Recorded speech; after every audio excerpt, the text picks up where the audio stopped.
Halo, Assalamualaikum warahmatullahi wabarakatuh.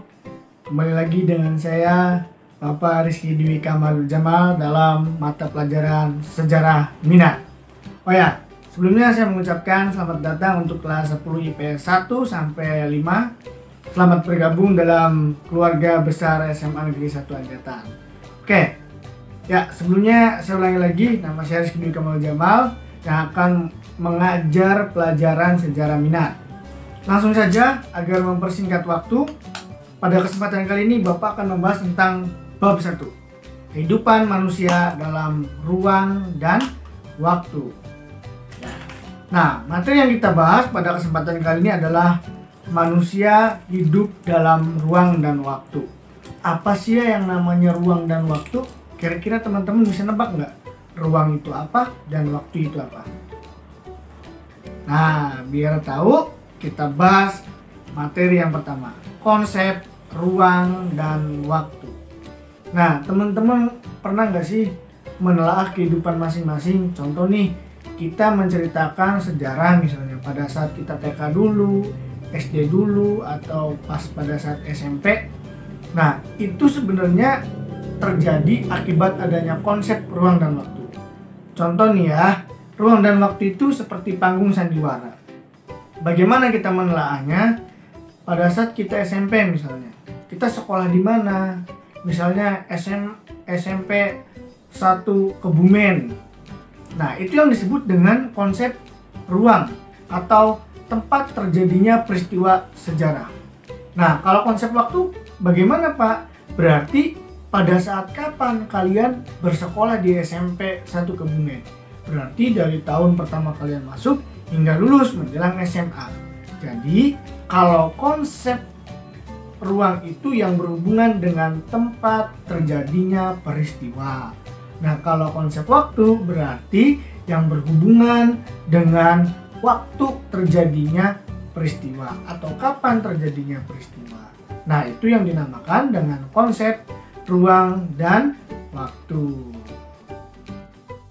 Nah, setelah tadi kita membahas pengertian tentang konsep ruang dan waktu, sekarang kita lanjut kepada unsur dari konsep waktu. Tapi untuk mengingatkan lagi, tadi pengertian konsep ruang dan waktu adalah kalau konsep ruang berarti yang berhubungan dengan tempat terjadinya peristiwa sejarah.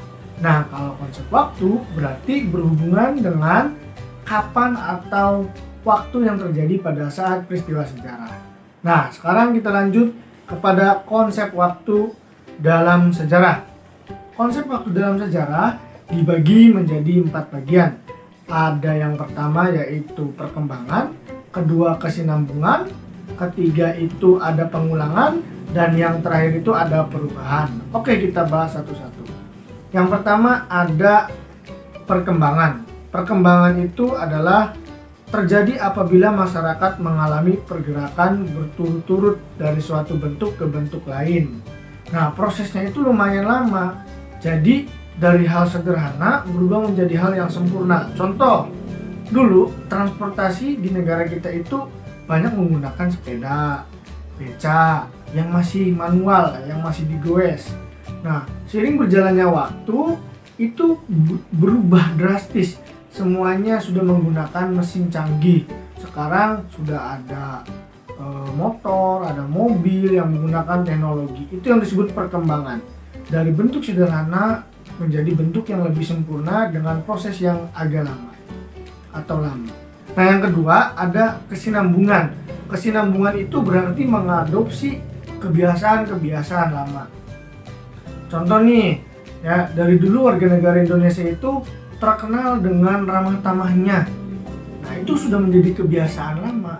Jadi orang seluruh dunia itu tahu kalau Indonesia itu warganya ramah-ramah. Atau misalkan tradisi atau budaya yang ada di Indonesia. Kalau orang Indramayu pasti tahu dong berokan, terus intren, terus nadran, terus ngarot. Itu adalah kebiasaan lama yang diulang-ulang atau diadopsi dari zaman dulu sampai zaman sekarang. Yang ketiga, ada konsep pengulangan. Pengulangan itu berarti diulang-ulang ya, dari dulu sampai sekarang. Diulang-ulang dengan peristiwa yang sama. Contoh nih ya, kita tiap tahun diulang-ulang melaksanakan perayaan kemerdekaan. Di bulan Agustus kita melaksanakan perayaan kemerdekaan. Setiap tahun dari awal kita merdeka sampai pada detik ini, nanti nih tanggal 17 Agustus 2020 kita akan melaksanakan yang namanya Hari Kemerdekaan, atau sebagai bentuk rasa syukur kita karena Indonesia sudah merdeka. Nah, yang terakhir ada perubahan. Perubahan itu apa sih? Kalau perkembangan itu prosesnya lama, kalau perubahan itu cepat. Ya, perubahan itu berarti ya berubah dengan waktu yang lebih cepat daripada perkembangan. Nah, itu adalah 4 konsep unsur dari waktu. Yang pertama ada perkembangan, yang kedua ada kesinambungan, yang ketiga ada pengulangan, dan yang terakhir ada perubahan. Oke, selanjutnya setelah tadi kita membahas tentang konsep ruang dan waktu, nah sekarang kita membahas bagian yang selanjutnya, yaitu kehidupan manusia dalam ruang dan waktu. Manusia itu adalah hal yang tidak bisa dipisahkan oleh peristiwa sejarah. Jadi bisa dikatakan tanpa adanya manusia maka tidak ada sejarah. Nah, makanya dalam sejarah ini manusia itu memiliki peran penting. Nah, peran pentingnya apa? Ada yang tahu? Oke, peran pentingnya adalah manusia bisa menjadi objek dan subjek sejarah. Apa itu objek dan subjek sejarah? Berarti manusia bisa menjadi objek atau subjek. Apa pengertian menjadi objek sejarah? Berarti manusia itu menjadi titik pandang atau titik sorot dari setiap sejarah. Contoh, pada saat kemerdekaan yang disorot adalah pembaca teks proklamasinya atau manusianya. Siapa yang berperan di situ? Ada Bung Karno, ada Bung Hatta, dan rekan-rekan pejuang lainnya.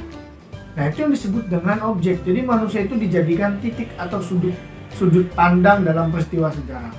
Nah, ada lagi yang menganggap dan dianggap bahwa manusia itu sebagai subjek sejarah. Berarti manusia itu menjadi pelaku dari sejarah.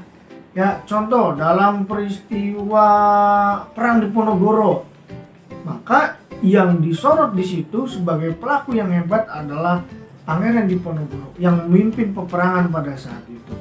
Nah, jadi diulangi lagi, manusia itu dalam sejarah menjadi objek dan subjek sejarah. Objek itu berarti jadi sorotan atau titik pandang yang disorot dalam peristiwa sejarah, dan menjadi subjek sejarah, yaitu pelaku dari sejarah itu sendiri atau yang berperan utama dalam peristiwa sejarah.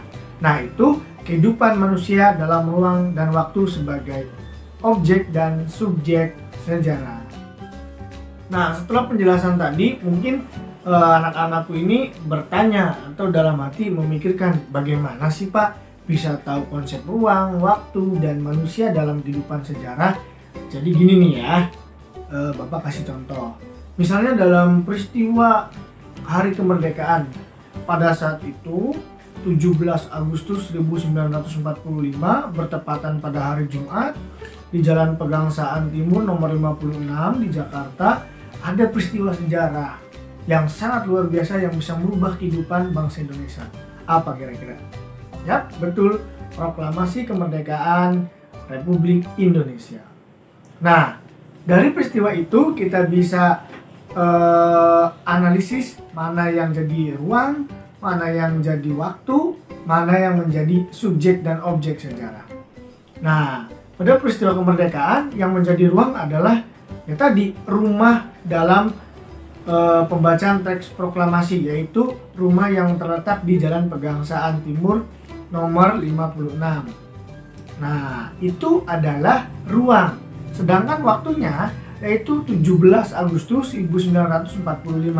Kalau tidak salah, bertepatan dengan hari Jumat. Nah, itu adalah waktunya. Nah, dan yang manusia sebagai objek dan subjeknya adalah siapa yang berperan dalam kemerdekaan itu. Objeknya adalah para pahlawan. Subjeknya siapa? Yang berperan sangat penting pada saat itu ya tentunya adalah presiden pertama kita, sebagai pembaca teks proklamasi yang didampingi oleh Bung Hatta dan rekan-rekan lainnya. Nah, itu adalah analisis dari ruang, waktu, dan manusia sebagai subjek dan objek sejarah. Paham ya? Kalau belum paham, nanti tanyakan di grup Telegram. Terima kasih. Assalamualaikum warahmatullahi wabarakatuh. Salam sejarah.